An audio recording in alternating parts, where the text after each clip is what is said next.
meeting is now called to order. This is the Community Development and Urban Planning Committee meeting for February 13th, 2025. Happy Thursday. I am the Vice Chair, Council Member Shanae Nicole Darby for the 2nd District.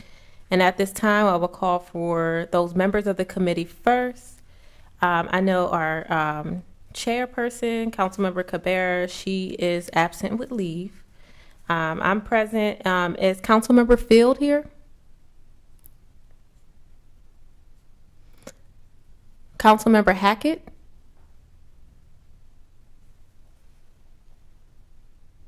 Councilmember McCoy? Is that a yes? No, she's not on there. Councilmember Owens?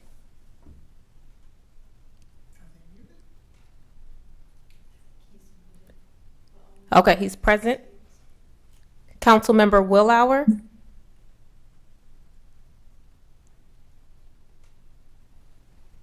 And President Congo?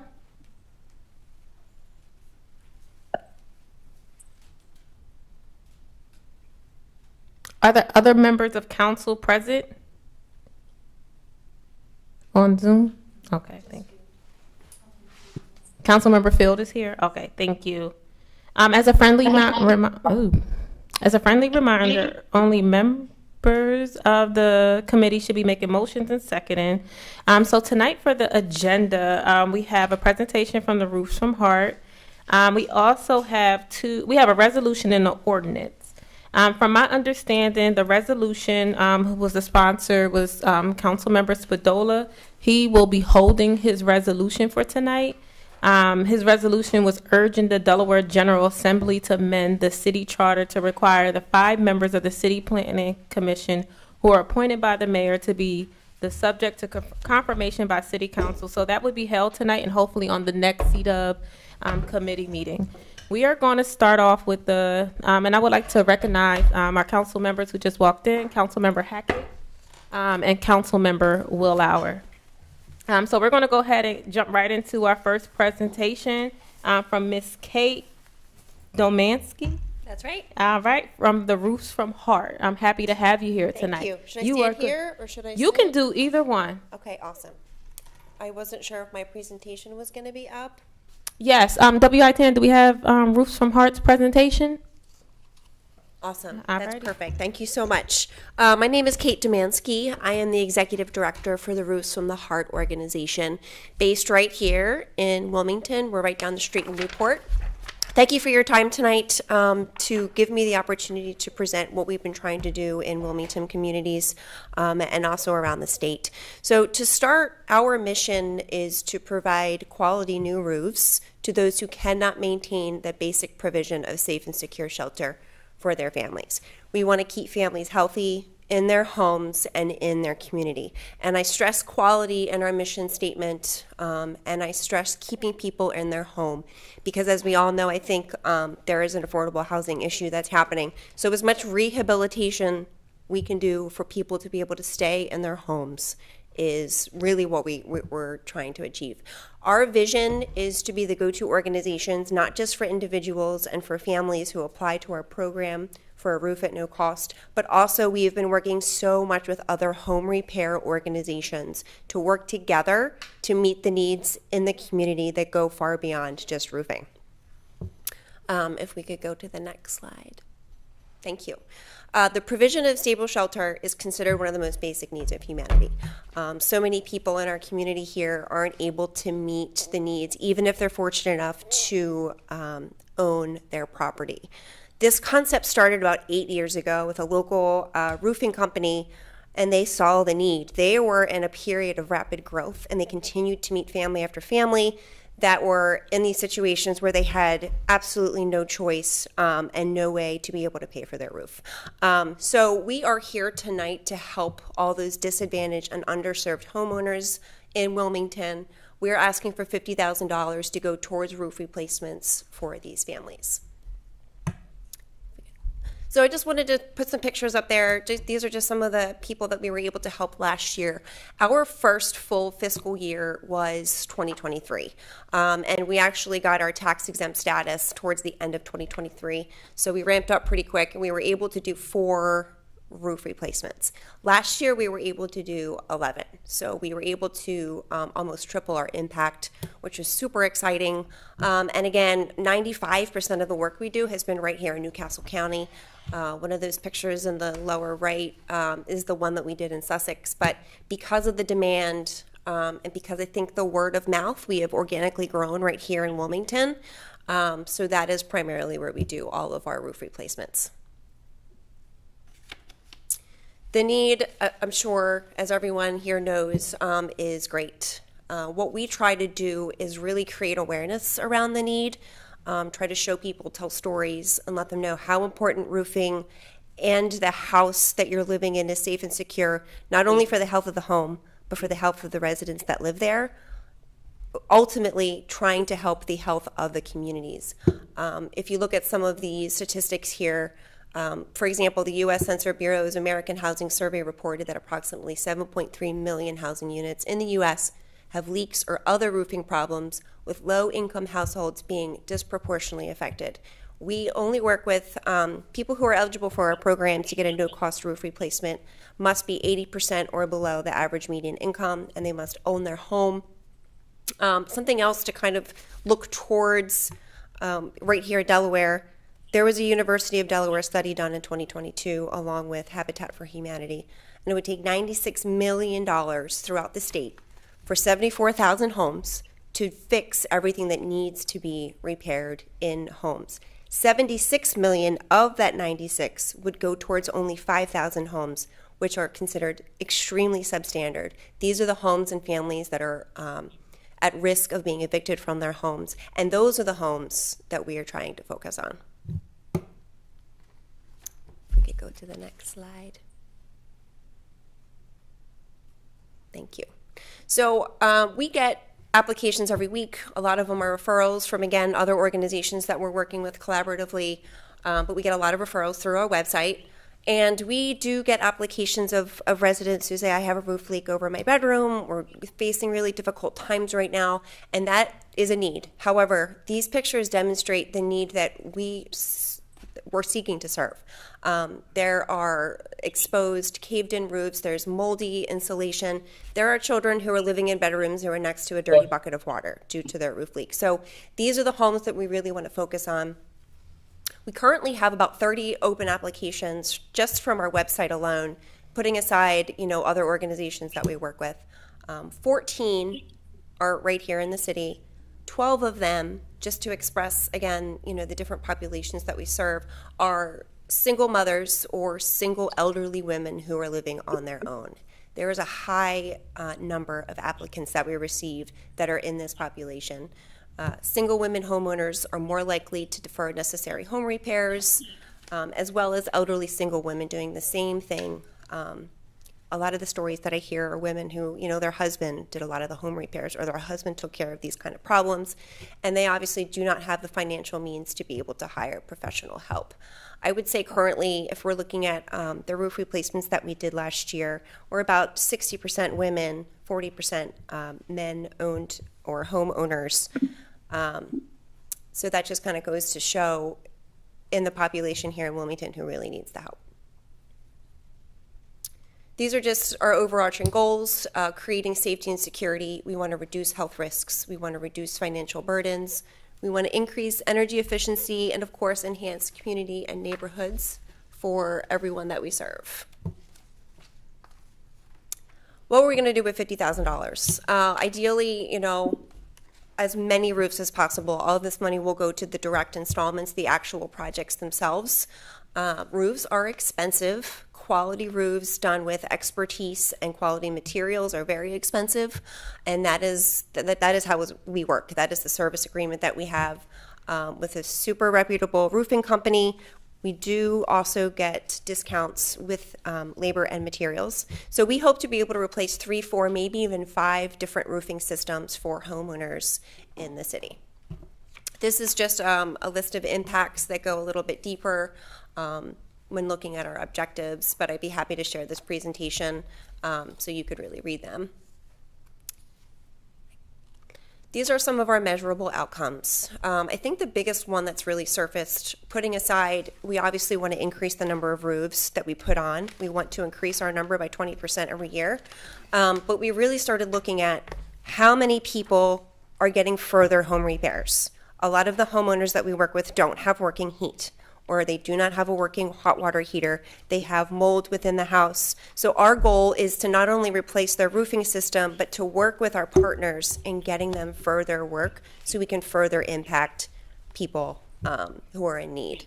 So we send out surveys about 6 months after we put a roof on for a homeowner, and we're trying to evaluate not only further home improvements, but we're looking at health risks, reducing financial burden, their level of stress, cost savings, energy efficiency improvements through reduced energy bills. We're looking at structure, home integrity advancement, which is typically done as soon as the new roofing system is put on. And then, of course, looking at social and emotional well-being. We believe as an organization that replacing a failing roofing system for disadvantaged homeowners not only addresses their immediate housing needs, but also has a broader positive impact on their quality of life, financial stability, health, and the pride for the communities in which they live. I just have my contact information up here. Glenn Fidel Sr. is our board chair. He unfortunately could not be with us tonight. He threw out his back, but I'm happy to take any questions. Yes, no, thank you for that presentation. For 1 second, I want to recognize Council President. He is on the Zoom. He has his hand raised. I didn't know if he had any questions for the presentation tonight. Or he was just raising his hand? No, just wanted to be recognized. Thank you. You're welcome. So I don't have any questions, but I had the privilege of talking to Kate probably a few months, probably December we had this conversation. And I was like, okay, let's get you on the meeting. Let's figure out how we can get you into the budget. I know there was probably a budget request submitted to support your work that you're doing. So I think it's something that can contribute into what we're doing, because we're doing a lot of work around like home repairs, making sure that Wilmingtonians have access to funds. So I don't know if there's any questions from members of council who are on the committee. Yeah, I do. Yes, Councilmember Hackett. Yeah, Kate, I just want to say thank you so much for coming and spreading this message. And I just want to know, like, what's the average cost per roof, per family? So 2023 was about $14,000. And then last year it was closer to 16. And I must say, this is not what our original roof assessments. What typically happen is we have a roof assessment going into the job, but when we take off the initial layer, in many cases, especially when the home has flat roofs, there have been up to 8 layers of roof that has to be removed. This is due to over 20 years of deterioration, neglect, and a lot of our homeowners are being taken advantage of by other uninsured or not necessarily great contractors, right? People who just want to throw a layer of tar on their roof. They tell them that it's going to fix their problems. So our costs go up significantly due to the condition of the roofs. Typically when we take off those layers, there's rotted plywood, the substrate all needs to be replaced. Many of these chimneys underneath are crumbling. So we like to try to add, now we've discovered, at least 20% on top of our roof costs. So it seems really high, but that's because of the condition a lot of these roofing systems are in. And we don't ever say no. We don't ever say, well, no, they're not going to get new attic insulation because that's not in the budget. We have to, in good conscience, make sure that they're getting full maintenance on their home. Right, Chair, can I get a follow-up? Yes.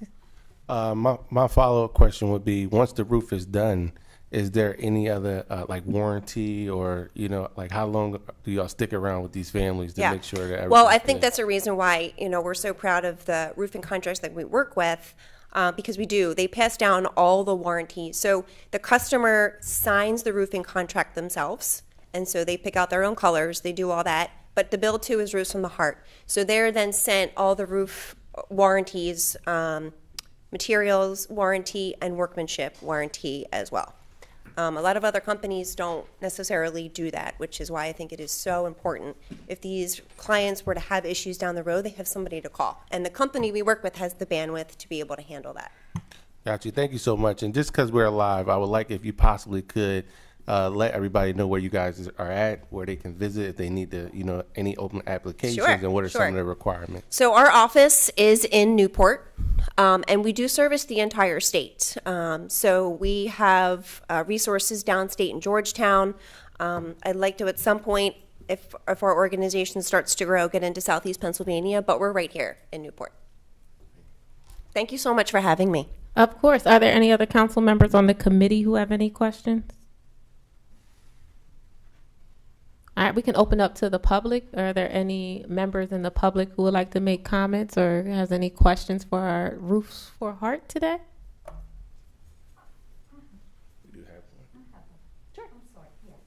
I'm sorry, you have to come up and state your name and your district, and then you can make your comment. Thank you. Yes, come on up. Sorry, I just arrived here. My name is Dora Williams. I am not in the city district. However, I am part of Delaware Concern for Environmental Justice, and I have also been in contact with Roofs for, is that Roofs for the Heart? From the Heart? Mm-hmm. Yeah. How many roofs do you do per year about? I just wanted to ask. Last year we did 11 roofs. Okay. It was about, I would say, 10 right here in the city. Okay. Okay. And how can we contact you? Sure. So right on our website, which is roofsfromtheheart.org, you can nominate someone or yourself for the program, and all of our contact information is on there as well. Okay, because I think I've used that information before. Are you in touch with Energize Delaware? Yes. Or, okay, and also Milford? Yep. Okay, all right, I Yep, have it. absolutely. Here, you can take one of my cards, so you can email me directly if you want.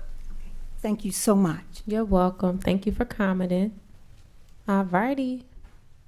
Well, Kate, thank you so much for coming to present. We'll definitely be in touch and talking after this. Perfect. Thank you. So thank you.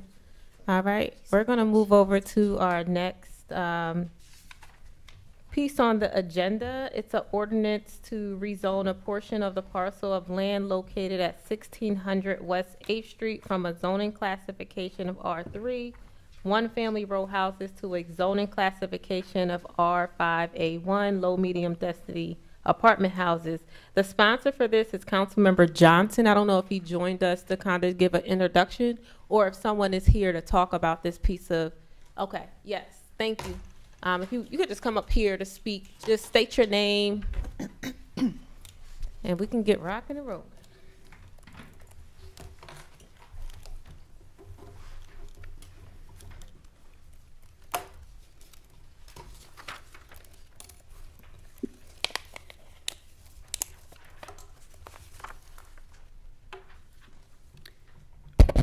Good evening. I'm Gwyneth Kaminsky with the Department of Land Use and Planning, and I will be speaking to Ordinance 25-003. Slide, please. This request from St. Francis Hospital involves the rezoning of a portion of their property located at 1600 West 8th Street. The tax parcel in question is non-contiguous, being located on two adjacent blocks separated by North DuPont Street. The parcel is also split zoned. On this slide, the entire parcel is outlined in yellow. The R3 portion of the parcel, which is subject of the rezoning, is shown with a grid pattern and occupies the block bounded by West 6th, West 7th, North Scott, and North DuPont Streets. The remainder of the parcel, located to the east of the rezoning site, is zoned C2 and is occupied by St. Francis Hospital. Next slide, please. The applicant is requesting to rezone the R3 portion of their property to R5A1, which is a low medium density apartment house district. This rezoning would allow the development of a 57-unit affordable senior housing facility on the site to be known as the Vistas of St. Francis. Next slide, please. To move forward with the proposed rezoning, the city's comprehensive development plan was consulted. The plan includes the West Side Future Land Use Map, which recommends medium-density residential land use for the rezoning site. And this land use category allows for semi-detached and row houses up to 3 stories and apartment buildings up to 5 stories, which is supported by the proposed R5A1 zoning. Because the proposed rezoning is consistent with the comp plan, no plan amendments will be necessary. Next slide, please. Turning to land use, the rezoning site covers the majority of the block. It is occupied by a 2-story parking garage, shown in the top 2 photos, owned by and accessory to the adjacent St. Francis Hospital. The garage is permitted matter of right as an accessory use to the hospital under the existing R3 zoning. This garage, which is described as an underutilized concrete structure, will remain in place. The housing will be built vertically over the garage. Uses on the remaining parcels within this block include single-family row homes, which face Scott Street, and semi-detached homes facing West 6th Street, which are shown in the bottom 2 photos. Next slide, please. The block east of the rezoning site is occupied by St. Francis Hospital. Single-family detached and semi-detached houses and row homes surround the hospital property, including the rezoning site, on all sides. Low-rise apartment buildings and single-family units are situated in an R5A1 district to the direct south of the hospital.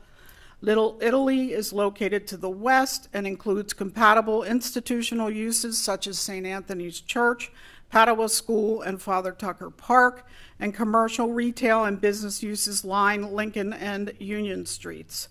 Hilltop is located to the east and includes Holy Trinity Greek Orthodox Cathedral, Tilton Park, and Judy Johnson Memorial Park. Next slide, please. The rezoning site shown in red here on this slide is currently zoned R3 one-family row houses, which is designed to conserve for one-family use those areas developed with single-family row houses which have not been converted for use by 2 or more families. Uses permitted as a matter of right include single-family detached, semi-detached, and row houses, churches and other places of worship, schools, libraries, museums, and art galleries, parks and playgrounds, and other residentially compatible uses. Our three districts permit heights to 3 stories and have no prescribed floor area ratio. Zoning on the blocks surrounding the proposed rezoning site includes R3 one-family row houses, R5A1 low-medium density apartment house, C1 neighborhood shopping, C2 secondary commercial business centers, and O open space. Next slide, please.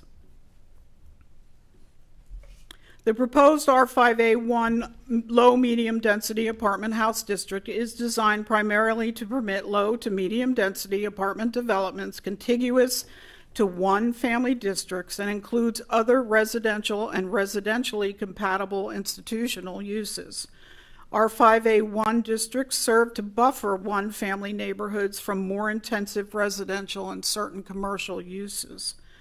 Permitted uses in R5A1 include uses similar to the R3 district, including one-family detached and semi-detached row homes and apartment houses. Also permitted are compatible uses such as libraries, galleries, museums, institutional uses such as schools and colleges, convalescent homes, bed and breakfasts, public health, and public community centers and hospitals. R5A1 is controlled by a 2.0 FAR and a height limitation of 5 stories. Alternatives to the proposed R5A1 zoning were considered by staff for the proposed housing site, including C2 secondary business centers and medium and high density apartment houses. However, these zones allow excessive heights of 15 stories or more and increased densities which are inappropriate for the neighborhood. Next slide, please. The rezoning action is not expected to have any negative impacts on the surrounding neighborhood. The existing parking garage is currently permitted matter of right in the R3 district and will remain a permitted use under the proposed R5A1 zoning. The proposed zoning is consistent with the comprehensive development plan. While this rezoning to R5A1 will result in a permitted increase in height from 3 stories to 5, the density would be limited by the 2.0 FAR. The rezoning is consistent with another R5A1 zoning district, which is currently located south of the hospital, developed with low-density apartment buildings, although this rezoning effort is not considered an expansion of that zoning district. The senior housing development becomes a matter of right use under the proposed R5A1 zoning. The housing proposal addresses the lack of affordable senior housing in the West Side neighborhood and will repurpose the existing garage use. Further, it will create a logical transition between the higher intensity hospital use to the immediate east and the lower density housing to the west, north, and south. And finally, all future development on the R5A portion of the property will be required to conform to the zoning regulations for that district once the rezoning is complete. Next slide, please.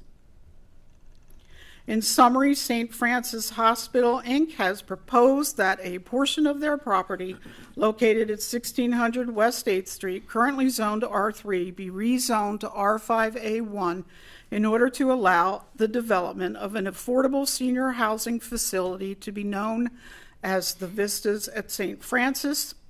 R3 zoning does not permit the proposed apartment development, but the proposed R5A1 zoning does.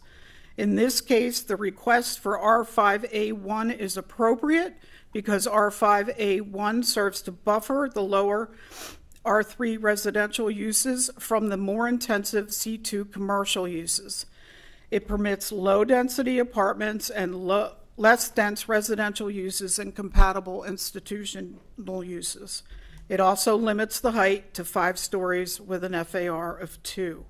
R5A1 is also consistent with the recommendation of the comp plan. Now, at their January 21st meeting, the City Planning Commission approved Resolution 125, which recommends the approval by City Council of the requested rezoning proposal. And I will also note that I did receive a few emails this afternoon, one from Rabbi Sonia Starr with the Housing Alliance of Delaware, and also one from Star Wilson, which included a letter from the president of the Pavilions Property Homeowner Association and a signed letter of support from Westside Grows Together Steering Committee in support of this project. I'm happy to answer any questions. Thank you. Yes, I wonder if any council members on the committee have any questions? Yeah, I just have a comment. Yes. I would like to just note that I would like to co-sponsor this legislation, and I just also would like to, Councilman Johnson's not here today, but if there's anything that's always going to address the lack of affordable housing for our seniors, I'm all for it in the city of Wilmington. So thank you so much for the work that you guys are continuously doing, and thanks St. Francis. Any other council members on the committee have any questions? Anyone online that I'm missing? Councilmember Willauer? Yeah, I'd just like to echo what Councilman Hackett said, that this is a real need in our community. I personally know seniors who want to stay in the community but have trouble finding affordable housing. So I appreciate Cornerstone West CDC's efforts to, and St. Francis and the partnership to come together and address this need. So thank you. I'm also supportive. Any other council members online? Anyone from the public would like to make a comment? I just have a question. Yeah. I think you said it. How many seniors will it house? 57 unit. 57 units. Thank you. Any other questions? Any other comments? I do have one question in regards to the 57 units. How will they be placed? How will that be the selection process? Oh, that I wouldn't know, but we do have the developers here. Is there anybody in the room? Yeah, if you could just come up and state your name. You can come up to any one of the mics. Make sure you speak into it so we all can hear you. Good evening, and thank you for the opportunity to speak. My name is Paul Calistro. I am one of the housing developers with Cornerstone West. The selection, well, first of all, we will follow all fair housing guidelines. It will be funded primarily through tax credit deal and through Federal Home Loan Bank, and then we're going to have to raise probably another $12 million. I'm just giving you a little bit of background. So we'll have to follow their guidelines as well. Mm-hmm. There will be an open application process, and it will be on a first come, first serve by qualified residents. That means they will have to meet income requirements. The project is not far enough along to tell you whether it'll be 50% or 80% of meeting at this point. Gotcha. Okay, no, thank you so much, Bob. I You're appreciate welcome. the answer. Any other questions or comments from the public? Oh, Councilmember Owens, he's online. He might be at the Eagles game. Or the Eagles game. Thank you so much. One, I just want to say congratulations on bringing this project forth, and I look forward to supporting this. I think anything to do with addressing our housing affordability crisis here in Wilmington is key and critical. I did have one question. So kind of piggybacking off of what Councilman Hackett said, when it comes to this timeline, this will have no impact on the structure that's currently there. Have the residents in the surrounding neighborhood been contacted and reached out to at all? If you're bringing 57 new units in. Star would probably be the best one to give you the number of meetings we've had and how we've done the distribution. So I would ask that Star Wilson be allowed to speak on. Of course, yes. Of course. Well, you ain't got to leave, Paul. I might still got another question for you. I'll stay nearby. Yes, thank you, Ms. Wilson. Good afternoon. So to answer the question, currently we've had 5 community meetings. We are currently having them once a month for roughly an hour to answer concerns and questions that are brought up by the residents. And also as we move the project further along, we're able to address them to the community at that moment. Yes, thank you. Any follow-up questions you may have? Thank you. If I know Kobe, I guess he's probably asking the numbers of attendance of people that are showing up. Do you have those as well? So yes. So roughly we've been ballparking between 3 and 12.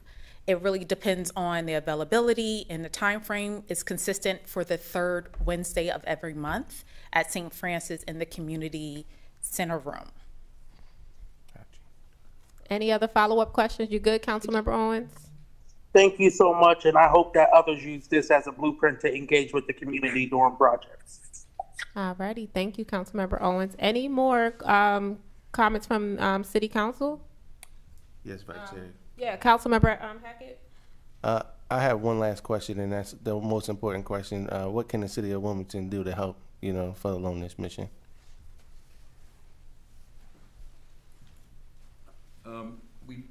Excuse me, thank you. Paul Calistro again.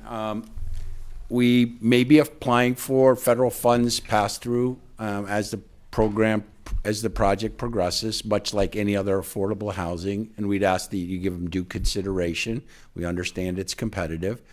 We also want to work with license and inspection and the fire marshal to make sure early on we have their input into the project so that we make sure that we follow the best safety and soundness throughout the projects, working with our architects and engineers. And we want you to come up, cut the ribbon when it's open. Any other follow-up questions? All righty. Well, this is an ordinance, and we do have to vote it out of committee. So let me see.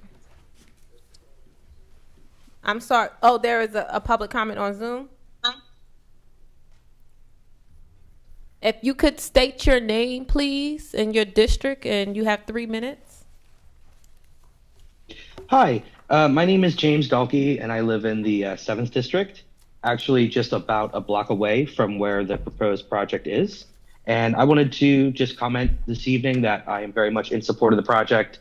I think anything that we can do to bring more affordable housing units online, especially for our seniors, is very important.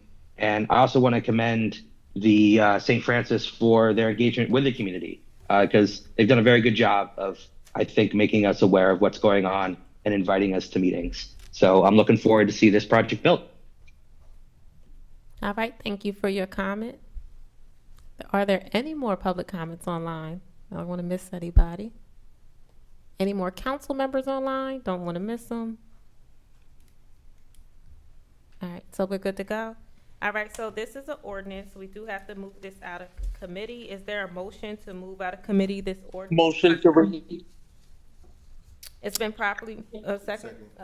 All right, it's been properly moved in second. The ordinance will be voted out of committee. All those in favor signify by saying aye. Aye. Opposed? Aye. Are there any opposed?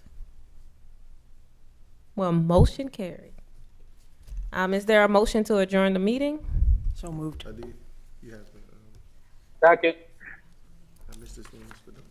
Spadola won't be here tonight. He moved that piece of resolution off. Second. All right, we have a second. It's been properly moved in second to adjourn. All those in favor by saying aye. Aye. Any opposed? Motion carried. You guys have a great night. Amen.